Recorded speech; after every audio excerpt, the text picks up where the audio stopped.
Slimeroni one and only, and I just jumped off the porch with Dirty Good Bastard. If I'm reaching for this rocket, then I'm out of pocket. I cross my T's and dot my I's and knock it out of socket. Taking shots. Alright, we got Slimeroni jumping off the porch with us today. The one and only. Hey, how you feeling, sir? Feel great. How you feeling? I'm feeling good, man. It's a pleasure to have you on the porch with us today. Appreciate it. Thank you for having me. No problem.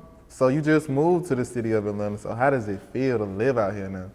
It feels good. Like, it's just so easy to do shit now, like music, meet people all day. Like, I feel like I'm really like finna spread my wings out here type shit. That's real. Yeah. What made you come up with the idea to like, you know what, I'm just gonna relocate to chase my dream? I feel like I done did everything there was to do in Memphis. Like, I started off being underground, like I really gained that fan base, and then started moving to bigger stages. Like I did FedEx Forum, did the Gotta Bash with the girls and stuff.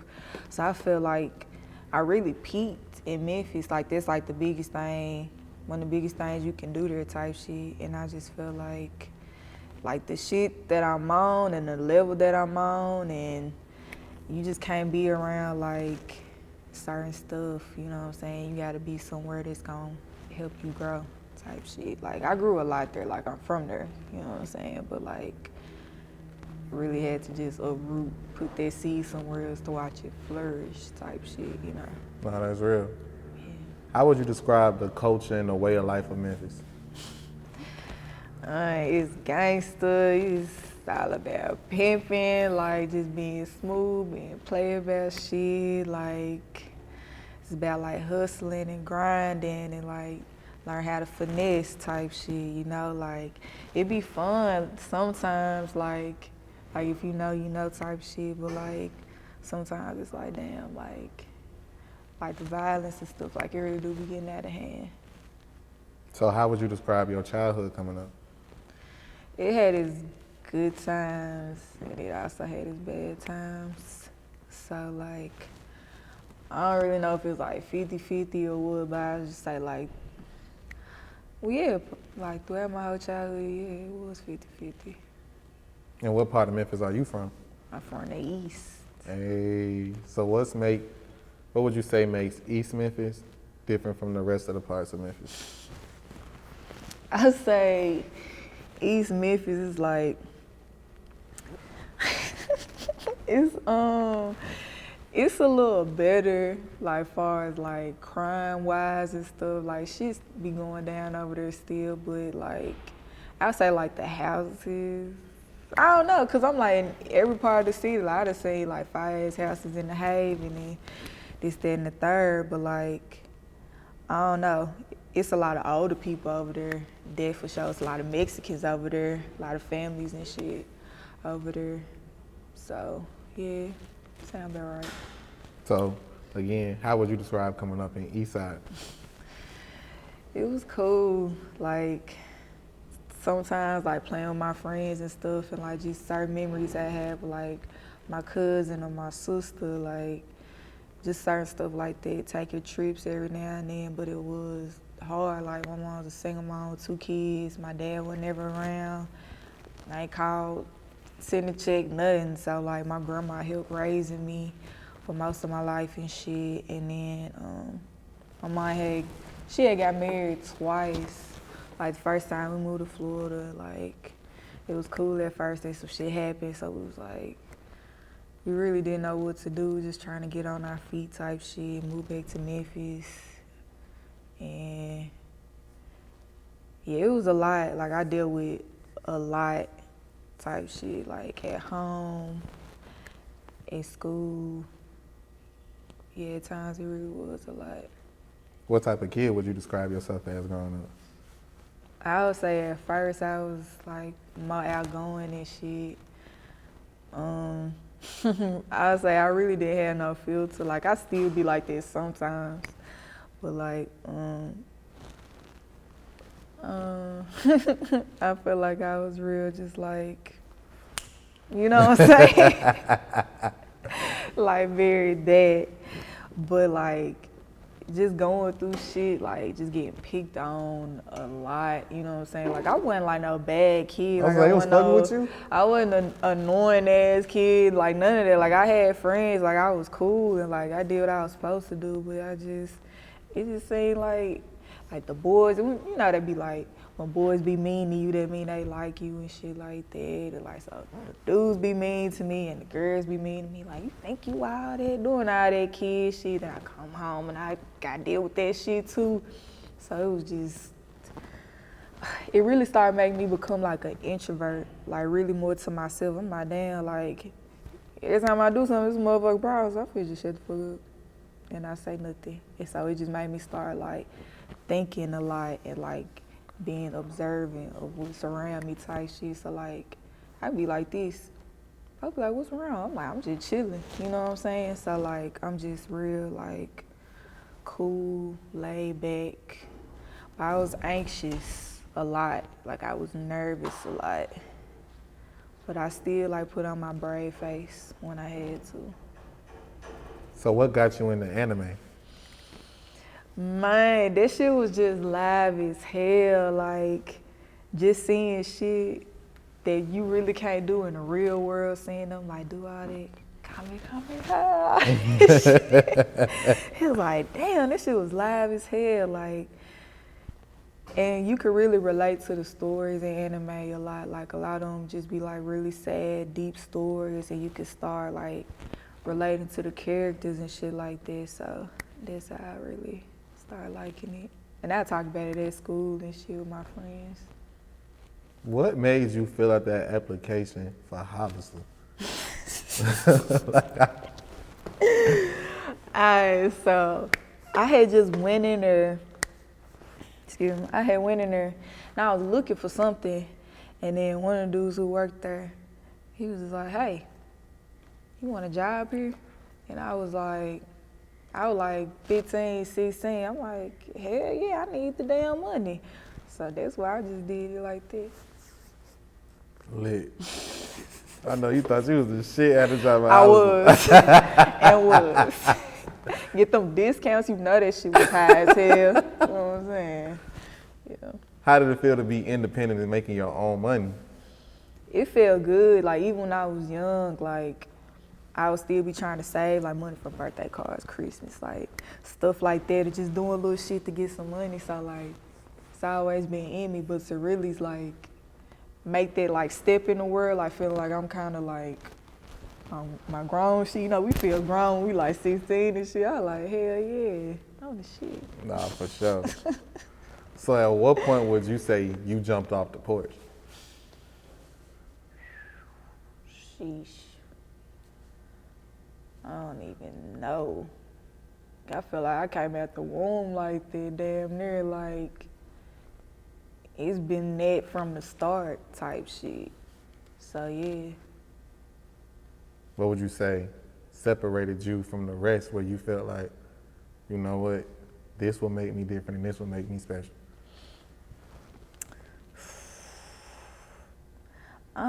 Just going through that shit as a kid, what I was talking about earlier, just not really feeling like I fit in or where I belonged and stuff. So it was just like, it really started turning into me being like, I don't really give a fuck. You know what I'm saying? I'ma just do me. So like, I'd say around like high school, like that's when I really started like stepping into that.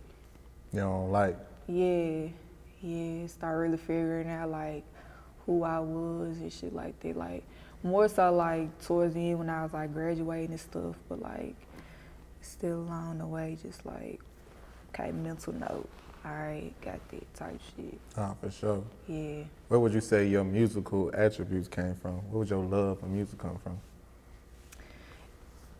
It's always been around. Like I grew up in the church. I grew up Catholic, so like just a devout Catholic. My folks made me go to church, Sunday school, all that type of shit. So seeing like my folks being in the choir, like my grandma and my auntie, like I really connected with that. But like my mom would listen to people like Jill Scott, Missy Elliott, like mystical people like that. Like my auntie would listen like Michael Jackson and Mariah Carey. And I was just around so many people who did music. Like my brother, like he played classical music. Like he sang opera, he played piano and stuff. So like, and I danced and stuff too. Like not like on the pole, but like like I competed and I like took a lot of dance classes when I was younger and shit. So like he's always been around me. That's real. At what point would you say you knew you were taking it serious? I say when I was in college, that's when I started taking music serious. Like, I really wasn't a school person, period. So I just like wasn't paying attention, wasn't going to class. What was your major? Shit.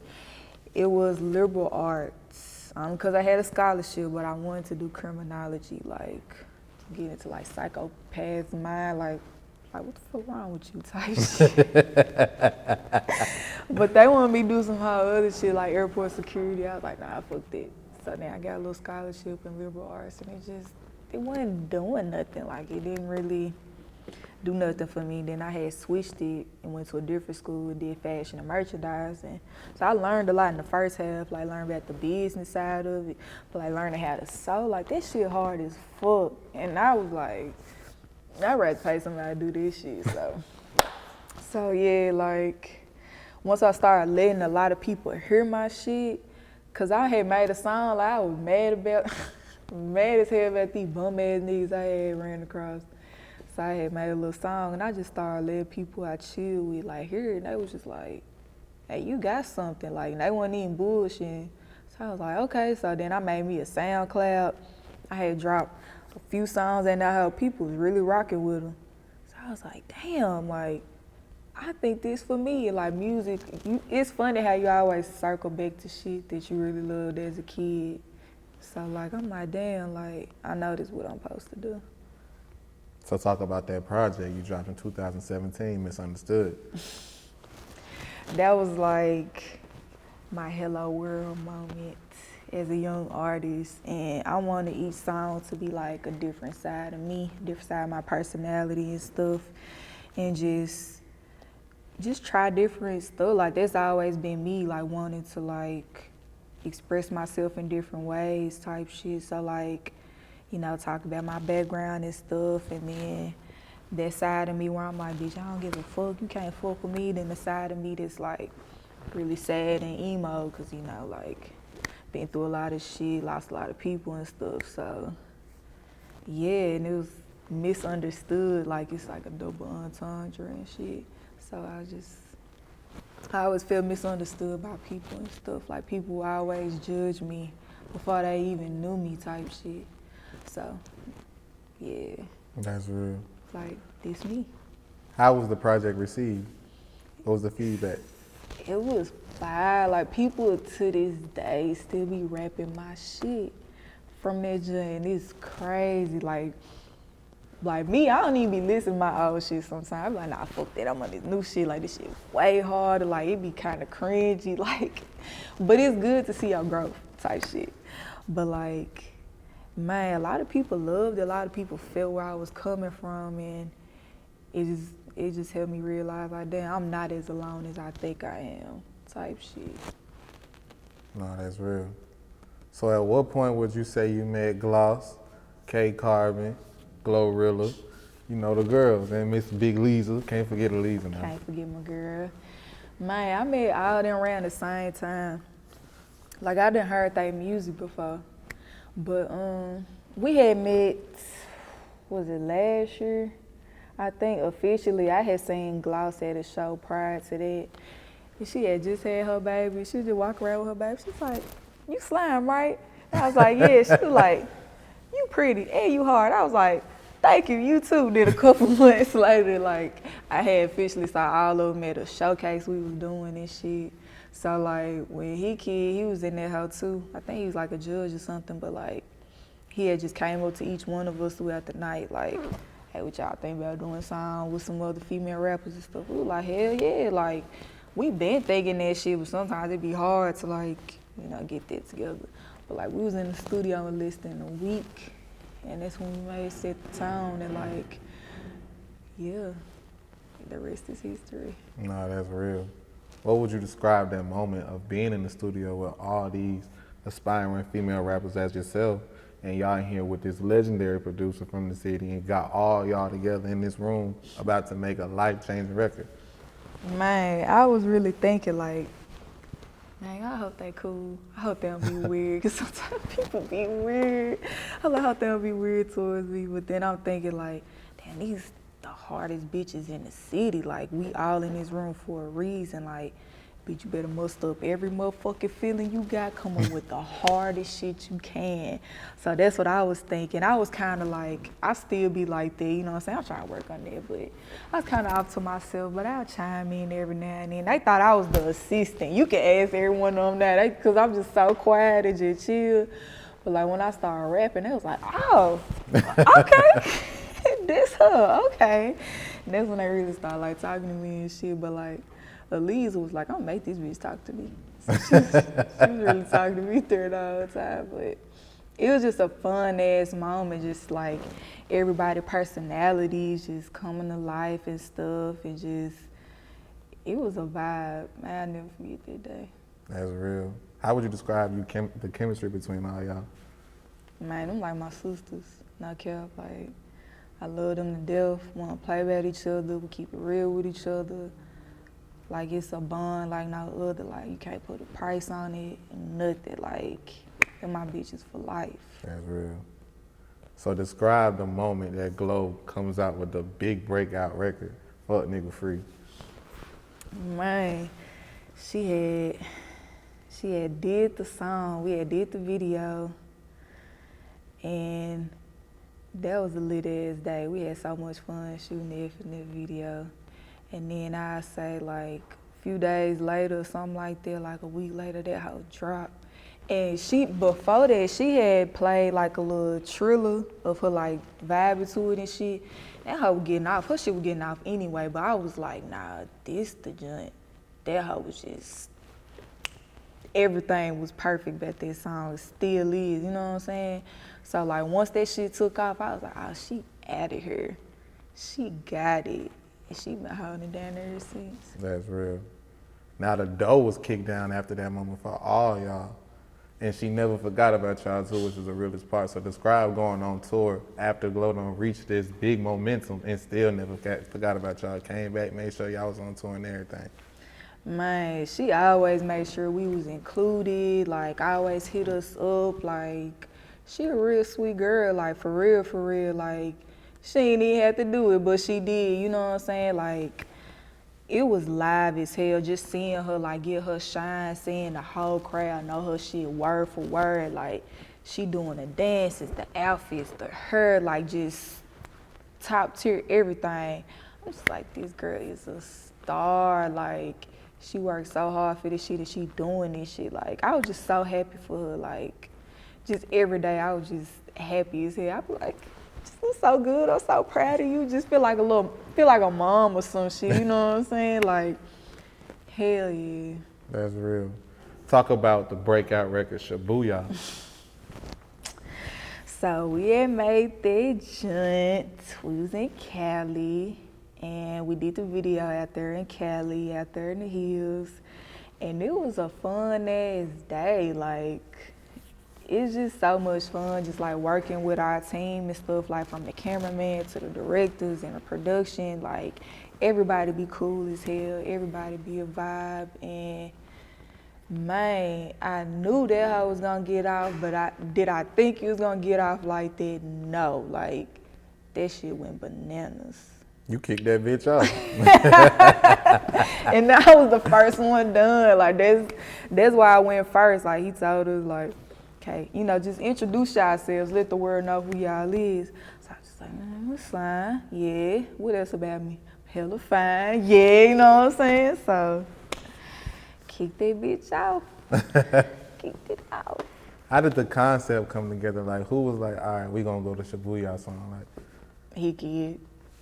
He always be having like a type of vision for like the songs that we do and stuff. He be like, just give us a theme or some shit, and we just take that and we just write to it. You know what I'm saying? So it was his idea, because he wanted everybody to like get to know us, because we had already dropped like the EP and all that by then. So like getting to know each of us as an artist and a song, like just popping our shit, Yeah, it was about that time. No, for sure. How did it make you feel to have the whole world rapping your shit word for word? Wow. It's wild. Like, people I never thought this shit would reach. Like, I just feel so blessed and so grateful, like, all the time for it. It's just like, dang, because then they come back and they look at, like, all our old shit and all our individual stuff, like, everybody getting their shine on. Like, it's a great-ass feeling. Nah, for sure. So what are you working on at the moment? What's next for Slimeroni? Well, working on a project. Thinking about dropping it this summer. Just drop Pocket Rocket. Yes indeed. Got some singles and stuff coming out. More stuff with the girls, of course. More stuff with HitKidd. You know, finding other sounds to play with. Just, you gonna really get to see like more of me as an artist. What would you say you want your message to be in your music? I would say, don't take no shit from these bitches, and especially don't take no shit from these niggas. Just be you, be confident, like, love yourself, flaws and all, but like, you know, be real with yourself and be real with the world. Like, do what the fuck you wanna do, like, feel sexy, feel all the feels, you know what I'm saying? Everything, all this shit. For sure. Why do you feel, as an artist, it's important for you to remain independent after you reach this amount of success? Who said I'm independent? Oh. You signed? When you signed? We ain't gonna talk about Okay. Some big shit on the way. that. Yeah. Okay. Yeah. What made you decide, like, you know, it's time to take that step? Really, because like you really need a solid ass team behind you, and having a team who know what the fuck they doing is really important, and who got like, cause doing this shit is expensive. Like being independent was expensive as fuck. So like having somebody to like really help you out or believe in you and make your vision come to life bigger than like you thought you could do, I feel like that's hella important for an artist. Okay. So when can we expect that next project? This summer. There's some we gonna get This summer, on. yeah. Got some features on there.